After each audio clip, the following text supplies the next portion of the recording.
Very nice person. कबो कबो अंग्रेजी मार दिले हम।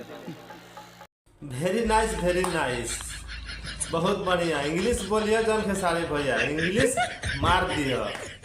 तो सब कोई जाना तुम्हारे बारे में कि कितना इंग्लिश के जानकार बड़ा।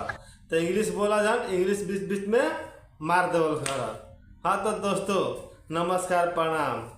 आप सबके दिखावा तानी खेसारी लाल यादव के फनी डायलॉग। तो वीडियो के अंत तक बने रहे। वीडियो में बहुत मजा आने वाला बा, बहुत हंसी आने वाला बा। तो एक से एक फनी डायलॉग खेसारी लाल के शुरू करे वाला बानी, ठीक बा। तो वीडियो के अंत तक बने रहे। तो दिखाता नहीं पहला डायलॉग।